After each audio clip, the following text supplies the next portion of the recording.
संस्कृताय नमः। सर्वभ्याय नमो नमः। आप सबको मेरा प्यार भरा नमस्कार। मैं आप सबका साधुवाद करता हूं the Galaxy study point Barmer के यूट्यूब चैनल पर तहे दिल से साधुवाद करता हूं। देखो कि हमने पिछले वीडियो अयोगवा पढ़ा, उनसे पहले हमने संस्कृत वर्णमाला के जो दो मुख्यतः भाग होते हैं, स्वर और व्यंजन, इनकी संख्या और इनकी परिभाषाएं पढ़ी थी। और आज हम इस संस्कृत वर्णमाला है और संस्कृत वर्णमाला में जो वर्ण है उन वर्णों का उच्चारण स्थान पढ़ेंगे कि उन वर्णों का उच्चारण स्थान कहां कहां से किया जाता है, किस स्थान से किया जाता है मुख के। देखो प्रिय विद्यार्थियों, सबसे पहले ध्यान देने योग्य बात यह है उच्चारण स्थान। मैंने यहां पर एक पंक्ति लिखी है, प्रकरण लिखा है उच्चारण स्थान। इनमें मुख्य तौर पर दो पद आए। पहले पद का नाम है उच्चारण और दूसरे पद का नाम है स्थान। यदि सामान्य में परिभाषित की बात करूं या परिभाषा की बात करूं कि जिन वर्णों का उनका उच्चारण स्थान है वही उच्चारण स्थान कहलाते हैं। कैसे? जो वर्णों की उत्पत्ति स्थान, वर्णों का उत्पत्ति स्थान मतलब जिस वर्ण का जो उत्पत्ति होती, जिस वर्ण की जहां से उत्पत्ति होती है, जहां से जन्म होता है, वही उत्पत्ति स्थान क्या कहलाता है? उच्चारण स्थान कहलाता है। अब देखिए कि जैसे मैंने ट क्या बोला है, ट बोला है, तो ट भी एक संस्कृत वर्णमाला का एक वर्ण है और इस वर्ण का भी एक उच्चारण स्थान है। और उच्चारण स्थान का मतलब होती है कि इस ट का भी कहीं से कहीं उत्पत्ति होती है।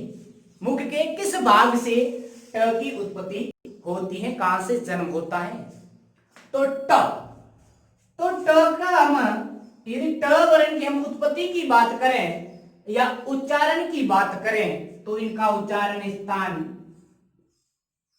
क्या है? मूर्धा है। तो ट का उच्चारण कहां से किया जाता है?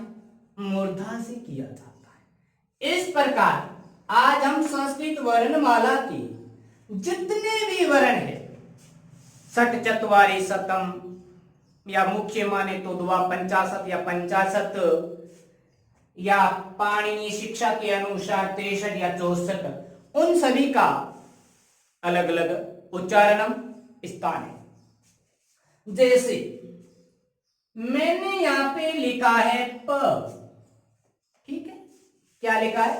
ध्यान से देखिए प। तो यह भी एक संस्कृत वर्णमाला का एक वर्ण है और इस वर्ण का भी एक उच्चारण स्थान है, मतलब कहीं से कहीं उत्पत्ति होती है, कहीं से इसका भी जन्म होता है। तो प, यदि प की उत्पत्ति हमारे जो ओष्ठ है, और ओष्ठ को सरल भाषा में बोला जाता है होठ, एक ऊपर का होठ, एक नीचे का होठ।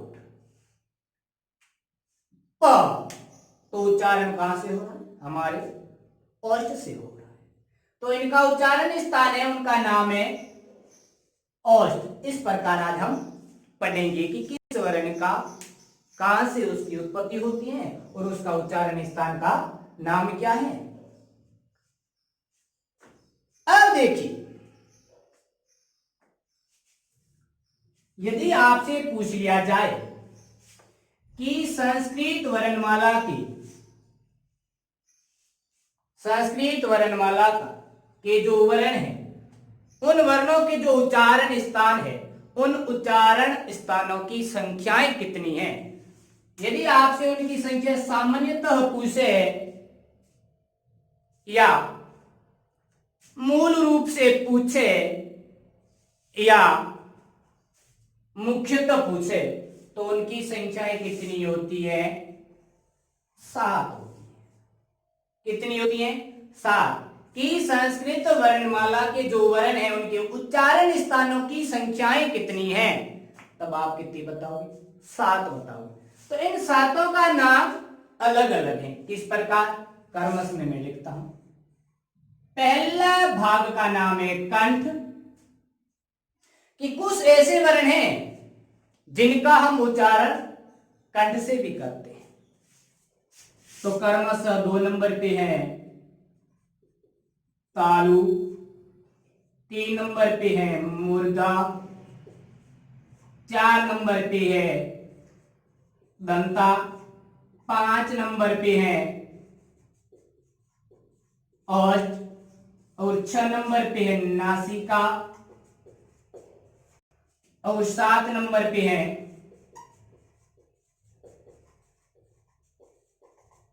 जीवामूली। यह संस्कृत वर्णमाला के 7 उच्चारण स्थानों के नाम है। कंठ, तालु, मूर्धा, दंता, औष्ठ, नासिका, जीवा, मूली। अब देखो कि संस्कृत वर्णमाला या संस्कृत भाषा के पितामह परमेश्वर पाणिनि के अनुसार यदि आपको उच्चारण स्थान पूछे तो उनकी संख्याएं कितनी होती है? 8 होती है।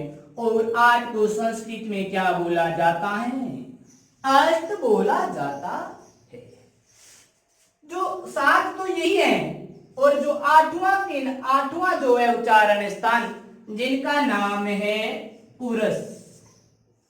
अब देखो बच्चों कि उरस का मतलब सामान्य भाषा में मैं बात करूं तो इनका अर्थ होता है हृदय। ठीक है। और पाणिनि जी ने 8वां उच्चारण स्थान का नाम बताया उरस और हृदय, और उनके साथ साथ इनको सदाबहार भी बताया है।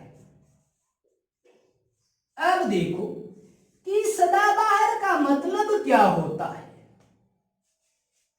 सदाबहार का मतलब यह है कि हम जिस वर्ण का उच्चारण करते हैं, जैसे क का भी उच्चारण करते हैं, तो क का उच्चारण हम कंठ से करते हैं, लेकिन कंठ से भी पहले हमें किनकी आवश्यकता पड़ती है? उरस या हृदय की आवश्यकता पड़ती है। अब देखो, जैसे मैंने लिख दिया च, प्रिय विद्यार्थियों, च का उच्चारण स्थान तालु से किया जाता है, बात सत्य है। लेकिन च का उच्चारण तालु से किया जाता है, तालु से पहले हमें किनकी आवश्यकता पड़ती है? उर्ष या हृदय की आवश्यकता पड़ती है। इसलिए हमारे महान कवि महर्षि पाणिनि जी ने हमें कुल कितने उच्चारण स्थान बताए? 8। और मुख्यतः या सामान्यतः या मूल उच्चारण स्थानों की संख्या कितनी है? 7 है, जिनका नाम कंठ, तालु, मूर्धा, दंता, औष्ठ, नासिका, जीवामूली, और जो पाणिनि का जो 8वां उच्चारण स्थान है, जिनका नाम उरस, और उरस को सामान्य भाषा में बोला जाता है हृदय, और ये एक सदाबहार उच्चारण स्थान है।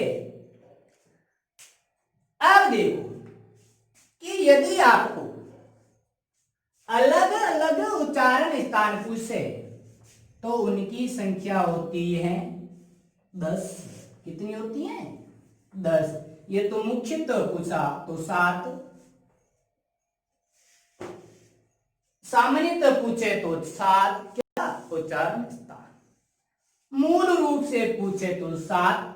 यदि संस्कृत भाषा के पितामह पाणिनीय परमेश्वर के बारे में पूछे कि उनके अनुसार पाणिनीय जी इसी के अनुसार उच्चारण स्थानों की संख्या है 8।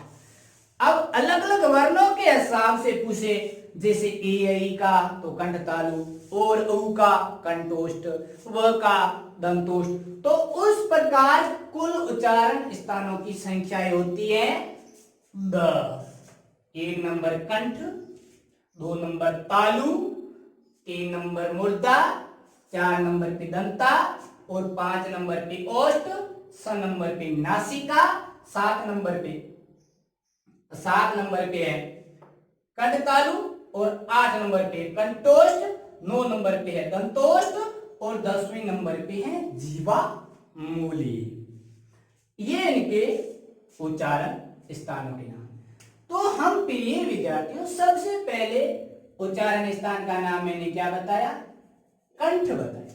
तो इस कंठ का भी एक सूत्र है, उस सूत्र को आप ध्यान से देखिए।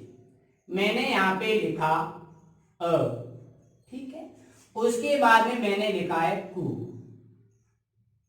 इस कु का मतलब ये होता है, ये एक उदित स्पर्श व्यंजन है, और इस कु में कुल 5 वर्ण आते हैं, क, ख, ग, घ, यंग। ये 5 वर्ण किसमें आते हैं? कु में आते हैं। उसके बाद में मैंने यहां पे लिखा है ह।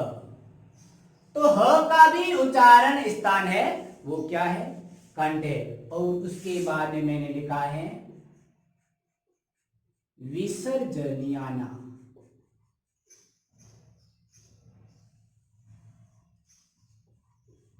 कंठ, ये इनकी परिभाषा है। अकुह, बोलिए, अकुह विसर्जनियानाम कंठ, अर्थात अकार। अब अ को भी, अ का उच्चारण स्थान कंठ है, अ का उच्चारण स्थान कंठ है, तो आ का उच्चारण स्थान क्या होगा? कंठ। अब देखिए, अब यहां पे मैंने लिखा कु, और कु का मतलब मैंने क्या बताया? क वर्ण। तो इनमें 5 वर्ण आते हैं, क, ख, ग, घ और यम। इन 5 वर्णों का यदि आपसे उच्चारण स्थान पूछे तो आप क्या बताओगे? कंठ। क्योंकि इनका उच्चारण करते समय हम कंठ का प्रसारण करते हैं, और थोड़ा सा गले का भी प्रसारण करते हैं, गले को चौड़ा करते हैं। अब देखो, कंठ से कोई भी अंतस्थ व्यंजन नहीं बोला जाता है, कोई भी अंतस्थ व्यंजन नहीं बोला जाता। अ का मतलब होता अ, और आ, ये अह्स्व है और ये आ दीर्घ है, इन दोनों का उच्चारण स्थान कंठ है।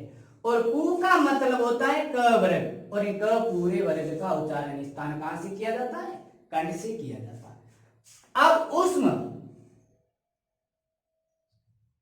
ये ह है, ये उष्म वर्ण है, लेकिन इस उष्म वर्ण का उच्चारण स्थान पूछे तो क्या होगा? कंठ होगा। और एक अयोग्य है जिसका नाम है ह।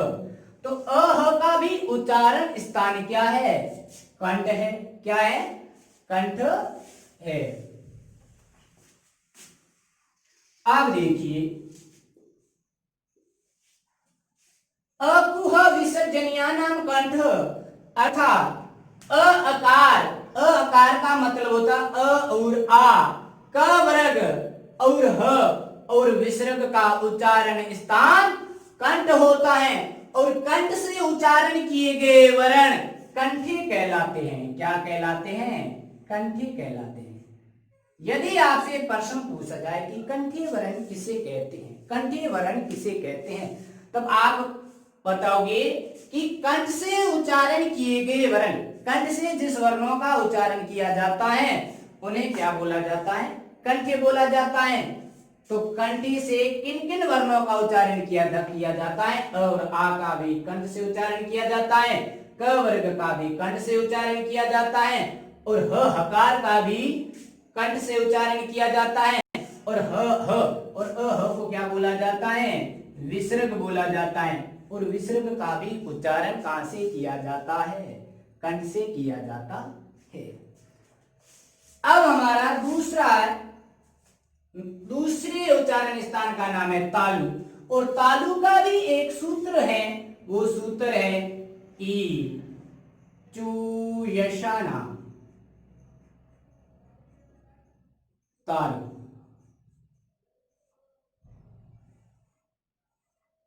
ईचू यशानाम तालु। अब देखिए प्यारे विद्यार्थियों, और आ का उच्चारण स्थान कंठ है, तो उसी प्रकार ई इकार और दीर्घ ईकार का भी उच्चारण स्थान तालु है। ठीक है। अब जैसे कु का मतलब होता है कवर्ग, तो चू का मतलब होता है चवर्ग। तो च श ज झ य, तो इनका इन पांचों वर्णों का उच्चारण स्थान क्या है? तालु है। क्या है? तालु है। और अंत स्थ में आता है य। तो यह एक अंतस्थ का व्यंजन है, अंतस्थ वर्ण है, लेकिन इस अंतस्थ वर्ण का उच्चारण स्थान पूछे, मतलब य का उच्चारण स्थान पूछे, तो आप क्या बताओगे? तालु। और ये श, और इस श को भी कहां से बोला जाता है? तालु से बोला जाता है, और कोई अयोगवा यहां से नहीं बोला जाता है। अब इनकी परिभाषा क्या है देखिए,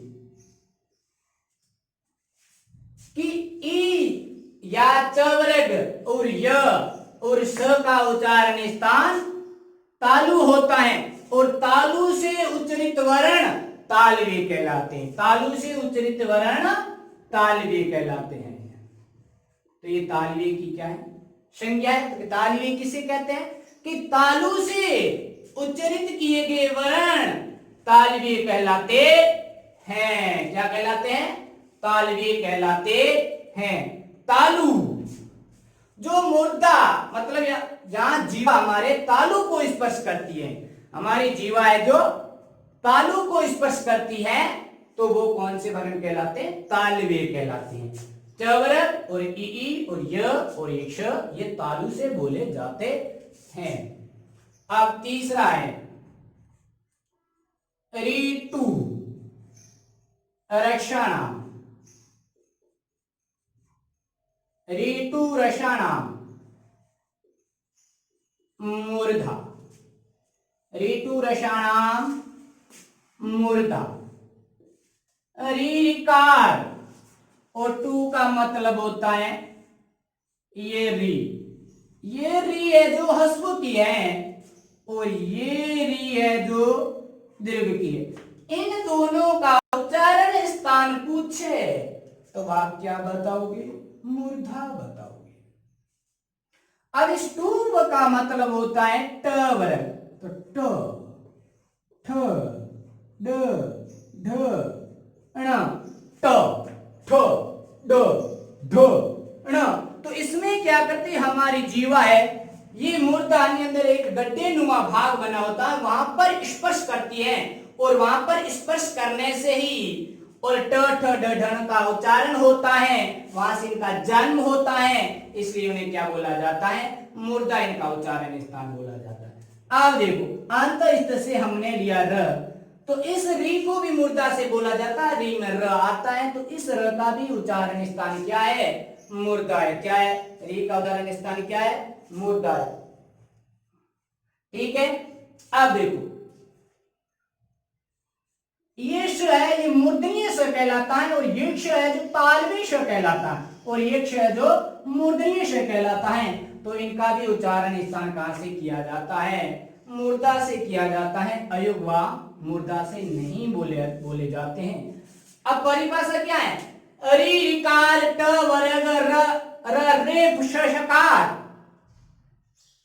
पुनः सुनिए, रि ऋकार ट वर्ग र रेफ और षकार का उच्चारण स्थान मूर्धा है, और मूर्धा से उच्चारित किए गए वर्ण क्या कहलाते हैं? मूर्धन्य कहलाते हैं। क्या कहलाते हैं? मूर्धन्य कहलाते हैं। अब ये विद्यार्थियों ध्यान, यदि आपसे पूछ लिया कि मूर्धन्य में से, मूर्धन्य भाग से या मूर्धा भाग से कौन कौन से वर्णों का उच्चारण किया जाता है या किस किस वर्ण का उच्चारण किया जाता है, तब आप बताओगे री ऋकार ट वर्ग र रेफ श शका का उच्चारण किया जाता है। अब चौथा भाग है, और चौथे का एक सूत्र है ली तू लसाना, ली तू लसाना, इनका उच्चारण स्थान कहां से किया जाता है, दंता से किया जाता है। देखो ली एक ऐसा स्वर है जो दीर्घ नहीं है, सिर्फ ह्रस्व स्वर है, और इस ली का उच्चारण स्थान दंता ली, ये तो दांत है ना, ये दांत के ऊपर वहां से इनका उच्चारण किया जाता है ली। अब तू का मतलब होता है त वर्ग, त थ द द न, तो त थ द ध न इनका उच्चारण स्थान पूछे तब आप बताओगे दंता। अंत से मैंने एक व्यंजन लिया जिसका नाम है ल, क्योंकि ली का उच्चारण स्थान दंता से होता है तो ल का भी उच्चारण स्थान दंता से ही होगा, और ये मूर्धन्य से कहलाता, सॉरी तालव्य से कहलाता है, ये मूर्धन्य से कहलाता है, और ये दंतीय स कहलाता है, और यहां से अयोगवा नहीं बोला जाता है। अब देखो इनकी परिभाषा क्या बनती है कि लिकार तवर्ग ल लकार श शकार का उच्चारण स्थान दंता है, और दंता से उच्चारित किए गए वर्ण दंते कहलाते हैं। क्या कहलाते हैं, दंते वर्ण कहलाते हैं। कि दंता से उच्चारित किए गए वर्ण, दंता से उच्चारित किए गए वर्ण क्या कहलाते हैं, दंतीय वर्ण कहलाते हैं। अब अगला है औष्ठ, जिसका सूत्र है उ, उपद मानियाना।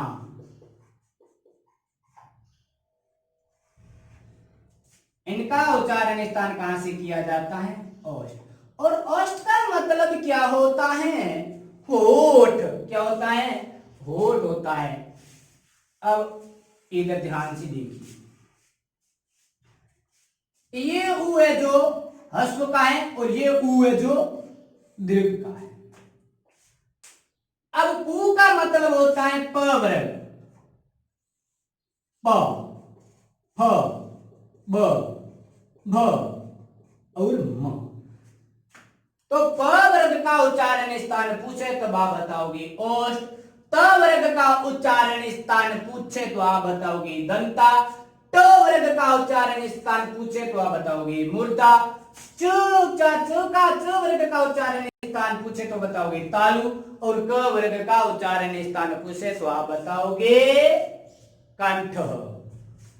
ये कंठ का भाग है, और जो दंता से ऊपर का भाग तालु, और तालु से ऊपर का भाग जो गड्ढे नुमा बना हुआ वो मूर्धा भाग होता है। ये दंता है, और दंता से ऊपर तालु, और तालु से गड्ढा नुमा भाग बना हुआ हमारा है मूर्धा।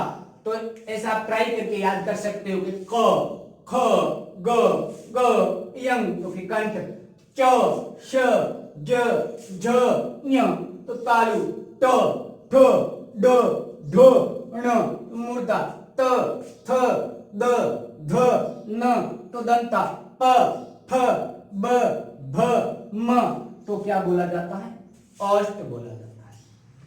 अब देखो औष्ठ जो उच्चारण स्थान है वहां से अंत स्थ व्यंजन नहीं बोला जाता, अंत स्थ वर्ण नहीं बोला जाता है, और नहीं उष्म वर्ण बोला जाता है, क्योंकि उष्म वर्णों की संख्या कितनी होती है, चत्वारः। तो एक द्व त्रय चत्वार, चार पूर्ण होगी। अब यहां से आगे कोई उष्म वर्ण का कोई उच्चारण स्थान नहीं है। अब अयोगवा, मैंने आपको पिछले वीडियो में बताया था कि अयोगवहा ना अस्ति योगे अक्षरा समामनायेषु महेश्वर सूत्रेषु संस्कृत भाषा प्रयोग वायंती वहा, मतलब महेश्वर सूत्र में योग नहीं है लेकिन संस्कृत भाषा को बढ़ावा देने में कार्य करते हैं। तो उपदमान्य का मतलब उपदमान्य में कुल दो वर्ण आते, एक का नाम है प और एक का नाम है फ। अब देखो ये प और फ का उच्चारण स्थान हम भाई और से भी कर, लेकिन इनसे पहले हमें क्या मिलना चाहिए, अर्ध विसर्ग का चिन्ह मिलना चाहिए, तो वो उपदमान्य कहलाएंगे। जैसे मैंने लिखा था कल की वीडियो में राम पचती, अब ये प से पहले हमें विसर्ग मिल रहा है तो ये अर्ध विसर्ग कहलाएगा, क्योंकि प से पहले तो राम पचती, राम पचती यानी राम पकाता है। अब देखो जैसे वृक्ष फलती, तो फ से पहले मिला था, मैंने दो ही वर्ण दिया कि प और फ से पहले विसर्ग लग जाता है जो अर्ध विसर्ग के रूप में होता है, तो वृक्ष फलती यानी वृक्ष फल देता है। अब जिस प्रकार मैंने लिख दिया राम हस्ती, ठीक है। अब यहाँ पे है, ह से पहले अर्ध विसर्ग नहीं लगेगा, अर्ध विसर्ग मात्र प और फ से पहले ही लगेगा उपदमान्य में, तो राम हस्ती राम हंसता है, और यहाँ आप बोलोगे राम हस्ती वृक्ष फलती, और यहाँ बोलोगे राम हस्ती राम हंसता है। अब देखिए उ उकार या प वर्ग या उपदमान्य का उच्चारण स्थान औष्ठ होता है और औष्ठ से उच्चरित किए गए वर्ण औष्ठ्य कहलाते हैं। क्या कहलाते हैं? औष्ठ्य कहलाते हैं। अब देखिए सट्टा है जिनका नाम है यंग म अंग अण न नाना नासिका, इसका सूत्र है नासिका। नासिका से कोई भी स्वर नहीं बोला जाता है, ध्यान रख लेना। नासिका से कोई स्वर मतलब नाक से कोई स्वर नहीं बोला जाता है। अब देखिए यहाँ पे क्या है सूत्र में य, तो मैंने लिख दिया य, और यहाँ पे य यहाँ पे है, और इस य का पहला उच्चारण स्थान होगा तालु, और तालु के साथ साथ क्या होगा? नासिका होगा, क्योंकि इस य को बोलने के लिए हमें तालु और नासिका दो उच्चारण स्थान की जरूरत होती है। उसके बाद में आता है हमारा म, ये मैंने महेश्वर सूत्र के अनुसार ये सूत्र लगा हुआ, महेश्वर सूत्र के अनुसार जो मैं आपको पढ़ाऊंगा तब बता दूंगा, और यम प्रत्याहार है। अब देखो ये म, ये म, इस म का पहला उच्चारण स्थान है औष्ठ, और औष्ठ के साथ साथ म का उच्चारण नासिका से भी किया जाता है। अब उसी प्रकार ग, तो इसी का उच्चारण स्थान कंठ से किया जाता है और कंठ के साथ साथ नासिका से भी किया जाता है। और उसी प्रकार ये न का उच्चारण स्थान मूर्धा से किया जाता है और मूर्धा के साथ साथ नासिका से भी किया जाता है। तो पहली उपाधि हमारी रहेगी जैसे ण की मूर्धा, और मूर्धा के बाद में रहेगी नासिका, मूर्धा के बाद में रहेगी नासिका।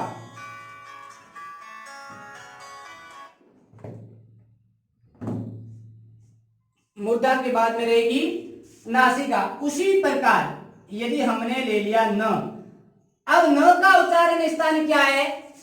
दंता, और दंता के साथ साथ नासिका का भी उच्चारण किया जा, उच्चारण स्थान नासिका से भी किया जाता है। अब देखिए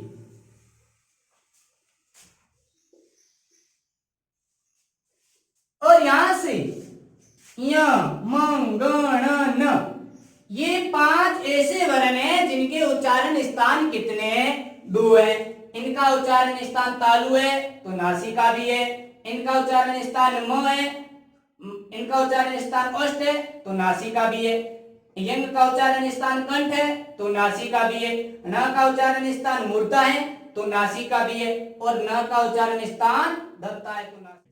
उसी प्रकार इनका उच्चारण स्थान इनके साथ साथ नासिका से भी किया जाता है। और एक अयोग वा में आता है अंग, यह अ और न या म को मिलाकर बनाए अंग, और इनका उच्चारण स्थान सिर्फ नासिका से ही किया जाता है, सिर्फ नाक से ही किया जाता है, अंग। और ये स्वर के ऊपर अनुस्वार के रूप में बिंदी लगाई जाती है, जिस प्रकार मैंने यहाँ पे लिख दिया क, और क के ऊपर मैंने लगा दी बिंदी कंग। तो क के साथ अ है और इस अ के ऊपर ये क्या लग जाएगी, बिंदी, तो इन्हें अनुस्वार बोला जाता है। तो स्वर के बाद में न अथवा म आ जाता है और न अथवा म के बाद में कोई भी व्यंजन आ जाता है तो उनके स्थान पर भी अनुस्वार हो जाता है, इसलिए अंग। तो अंग सिर्फ ये अंग एक अनुस्वार है और इस अनुस्वार का उच्चारण स्थान केवल नासिका से किया जाता है, और प्रत्येक वर्ग का जो पंचमा अक्षर है उनका उच्चारण स्थान दो जगह से किया जाता है। अब अगला है, इनका सूत्र है ए दैतौ कंठ तालु, कंठ तालु। और इन नासिका की संज्ञा क्या है, नासिकीय। क्या है, नासिकीय। जो नासिका से उच्चारित किए गए वर्ण क्या कहलाते हैं, नासिकीय वर्ण कहलाते हैं।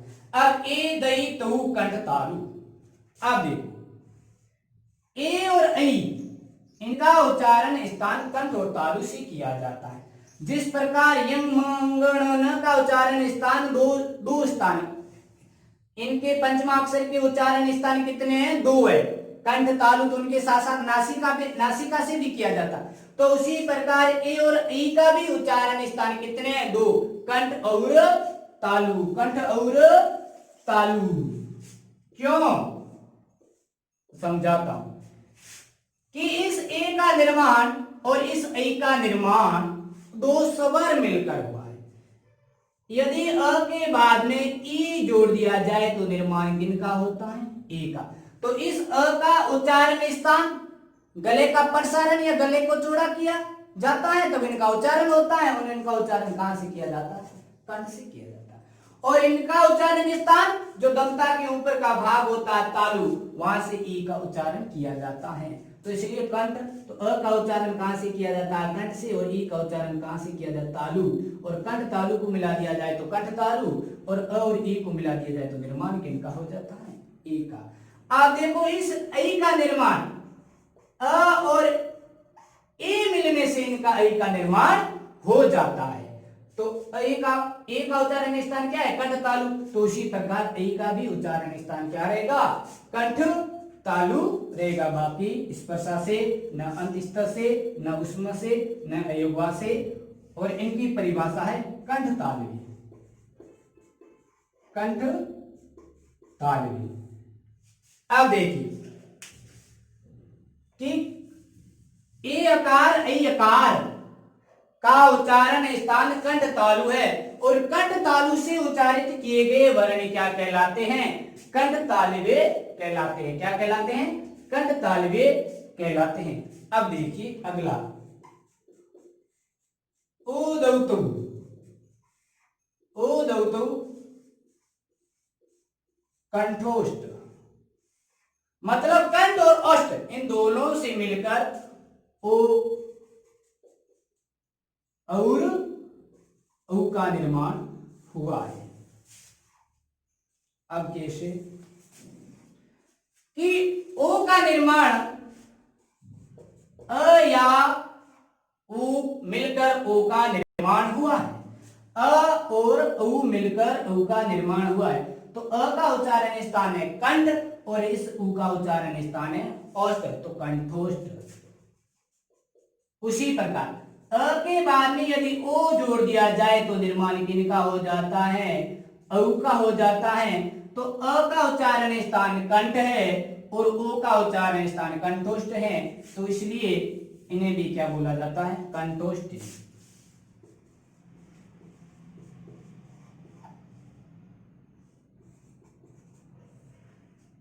और उ का उच्चारण स्थान कंठोष्ठ से किया जाता है, और कंठोष्ठ से उच्चारित किए गए वर्ण क्या कहलाते हैं, कंठोष्ठ कहलाते हैं। क्या कहलाते हैं, कंठोष्ठ कहलाते हैं। अब देखो उसी प्रकार एक आता वकार से, वकार से में मतलब सिर्फ वह एक है, और जिनका उच्चारण स्थान कहां से किया जाता है, दंतोष्ठ से। क्या वह क्या स्वर है? नहीं है। वह क्या स्पर्श व्यंजन है? नहीं है। वह क्या है? अंतस्थ व्यंजन है। कौन सा व्यंजन है? अंतस्थ व्यंजन है। तो वह वकार से मतलब वकार मतलब वह का उच्चारण स्थान है दंतोष्ठ। क्या है? दंतोष्ठ। इनका सूत्र है वकार से सिर्फ वह अकेला आता है जिनको दंत और ओष्ठ तो जीवा थोड़ी दंत से भी टच होती है और ओष्ठ भी आपस में टच होते हैं, इसलिए इनका उच्चारण स्थान क्या है? दंतोष्ठ है। इनकी परिभाषा है, इनकी संज्ञा है दंतोष्ठ। आप देखिए 10वां है हमारा जीवामूल। अब जीवामूल क्या है? ये एक अयोगवा का भाग है। किसका भाग है? जीवामूल और उपदमानीय और अनुस्वार और विसर्ग ये किसके भाग है? अयोगवा। उपदमानीय नाम में दो वर्ण आए प और फ से पहले क्या लगता है? विसर्ग। तो उसी प्रकार क और ख से पहले क्या लगेगा? अर्ध विसर्ग। उनका उच्चारण स्थान कहां से किया जाता है? जीवामूल से किया। जीवा का जो मूल भाग है वहां से किया जाता है। जो जीवा का जो मूल भाग है वहां से किया जाता है क और ख का उच्चारण, इसलिए इन्हें कहा जाता है जीवामूली। क्या बोला जाता है? जीवामूली बोला जाता है। अब देखो हमारे पास कुल स्वरों की संख्याएं कितनी है? 13 है। 1 2 3 4 5 6 7 8 9 10 11 12 और 13। इन 13 का उच्चारण स्थान और और आ का उच्चारण स्थान कंठ है और ई का उच्चारण स्थान तालु, री और री का उच्चारण स्थान मूर्धा और री का उच्चारण स्थान दंत, उ और उ का उच्चारण स्थान ओष्ठ, ए और ई का उच्चारण स्थान कंठ तालु, उ और उ का उच्चारण स्थान कंठोष्ठ। ये हमारा स्वर है 13। ये हस्व है, ये हस्व, ये हस्व, ये हस्व और ये हस्व है। और बाकी दीर्घ स्वर है। दीर्घ स्वर की संख्या कितनी होती है? अष्ट। 1 2 3 4 5 6 7 8। और संधि स्वर की संख्या कितनी होती है? 4। और री मात्र हस्व है, दीर्घ नहीं है। स्पर्श व्यंजनों की संख्या होती है पंचविंशति। एक क वर्ग जिनका उच्चारण स्थान है कंठ, च वर्ग का उच्चारण स्थान है तालु, ट वर्ग का उच्चारण स्थान है मूर्धा, त वर्ग का उच्चारण स्थान है दंता, प वर्ग का उच्चारण स्थान है ओष्ठ। और संस्कृत वर्णमाला में 10 ऐसे वर्ण हैं जिनके 2-2 उच्चारण स्थान है। कितने उच्चारण स्थान है? 2-2। इनका भी उच्चारण स्थान 2 से है। और ए और ई का उच्चारण स्थान 2 कंठ और तालु, और उ का भी उच्चारण स्थान 2 जगह से किया जाता है कंठ और अष्ट, और व का भी उच्चारण स्थान दोनों जगह से किया जाता है दंत और अष्ट से। तो पूछ लिया जाए कि संस्कृत वर्णमाला में ऐसे कितने वर्ण हैं जिनके उच्चारण स्थान 2 हैं? तो 10 है।